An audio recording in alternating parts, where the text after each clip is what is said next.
Israel के पास मात्र 2200 tanks है, जबकि ईरान के पास 4000 आर्टिलरी है। जबकि ईरान के पास 580, ईरान के पास खींच कर ले जाने वाले आर्टिलरी ज्यादा हैं। उसके पास 2050 टोड आर्टिलरी है, जबकि इजराइल के पास केवल 300। दोस्तों, इजराइल और हमास के बीच युद्ध में एक बड़ा तबका इजराइल को सपोर्ट करता है तो एक तबका हमास को सपोर्ट करता है। हमास को सपोर्ट करने वाले वो लोग हैं जो मानवता के प्रति प्रेमी हों और सहानुभूति व्यक्त करने वाले हों, और वहाँ लोग ये इंतजार कर रहे हैं कि इस युद्ध में एक कमजोर तबका जो कि हमास है उसका साथ देने के लिए एक बड़े देश का आना जरूरी है। और इस युद्ध में ईरान के आने का भी अंदेशा लोगों को मिल रहा है। लेकिन दोस्तों, इन सब के बीच इजराइल और हमास के युद्ध में ईरान अगर आता है तो इसका नजरिया युद्ध का क्या होगा, आज की इस वीडियो में हम जानेंगे। और जानेंगे कि ईरान और इजराइल के पास मिलिट्री फोर्स के पास उनके नए टेक्नोलॉजी में यूज होने वाले कौन कौन से हथियार हैं और उनका युद्ध में इस्तेमाल करने के लिए उनके पास कौन कौन से मैन पावर हैं।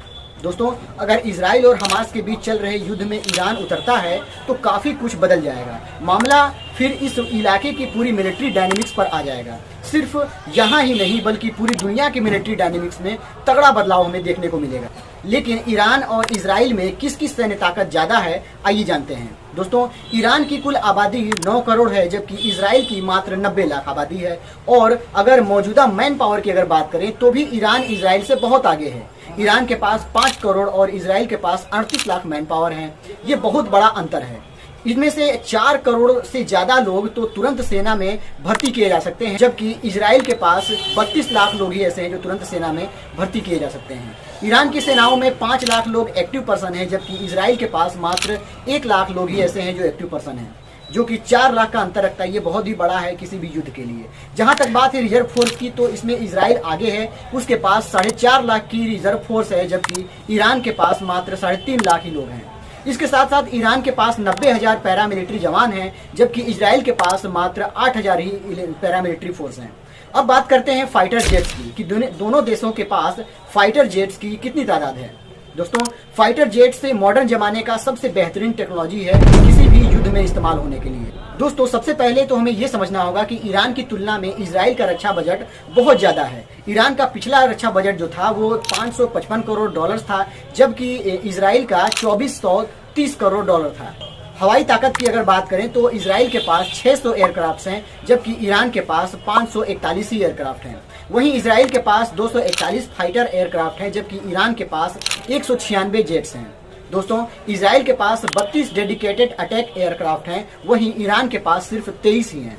लेकिन ईरान के पास ट्रांसपोर्ट एयरक्राफ्ट 86 हैं, जबकि इजराइल के पास सिर्फ 15 हैं।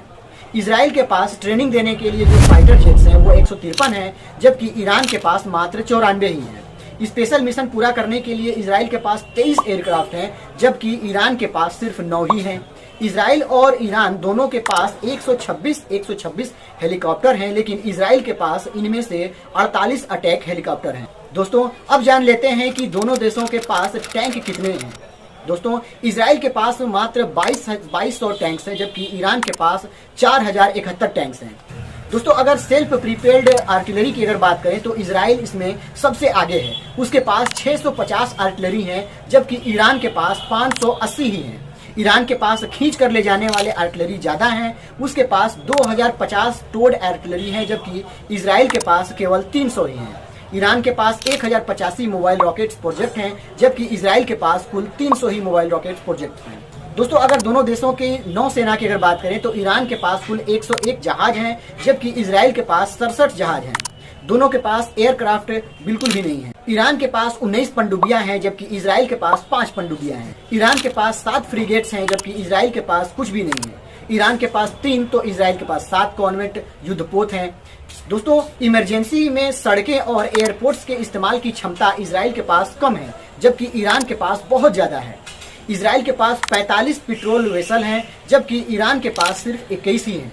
इजराइल के पास एक अच्छी चीज है कि उसकी सीमाएं ज्यादा देशों से साझा नहीं करती हैं। तटीय सीमा भी मात्र 273 किलोमीटर की है, जबकि ईरान के पास 2440 किलोमीटर की है। तो दोस्तों, इतना सब कुछ जानने के बाद आप समझ चुके होंगे कि अगर ईरान और इजराइल के बीच युद्ध छिड़ जाता है तो इजराइल और ईरान ही नहीं बल्कि पूरी दुनिया इस युद्ध के झोंके में आ सकती है। और इस युद्ध का परिणाम क्या होगा ये तो आने वाला वक्त ही बताएगा।